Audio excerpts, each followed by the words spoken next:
Now, when it comes to Bangladesh, which is another South Asian country, the government that was thrown out in protests by students recently, no doubt had fomented reasons for protest, but the United States often stokes such protests and takes advantage of them. There's even a name for this phenomenon called color revolutions. It's real. I've seen a lot of it. This is what they called this is what Victoria Nuland called the revolution in 2014. That's right, the revolution of dignity.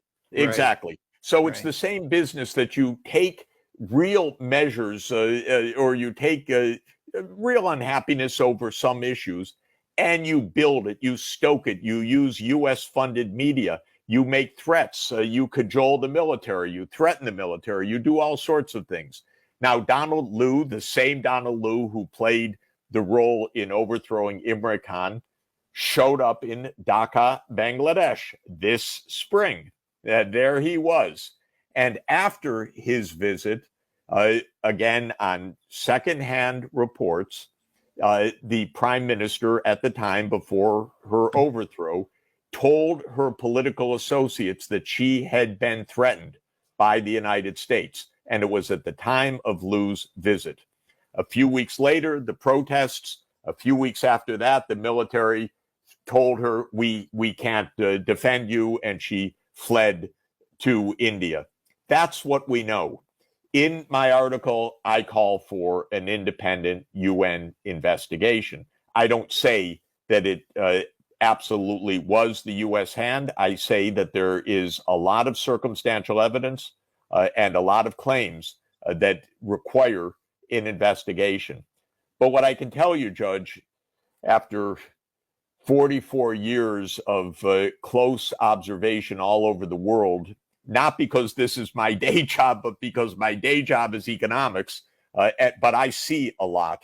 I see a lot of what the U.S. is doing and how it is manipulating, and leaders tell me we feel threatened by the United States.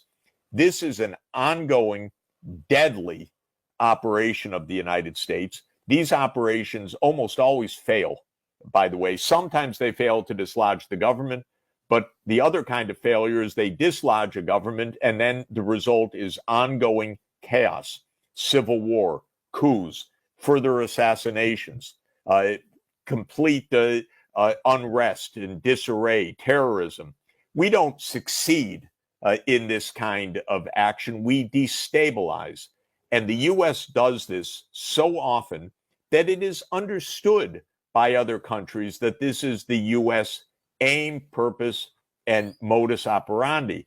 And it's why, for example, Russia, President Putin says, don't tell us you're a friendly power and that NATO is a defensive operation. We see with our own eyes how you overthrow governments, how you intervene, how presidents sign intelligence findings to overthrow governments. They're not naive. President Putin's anything but naive. As a senior KGB official, he understands how the U.S. government operates. That's why he doesn't want NATO anywhere near his border. Thank you very much. And this is the problem. We are destabilizing the world and driving the world closer and closer to World War III this way. Now, in my article, I do not make a definitive judgment because the evidence isn't there on Bangladesh. Right. But the circumstances are enough to tell everybody. First, to the U.S., stop this behavior. This is completely reckless for the world.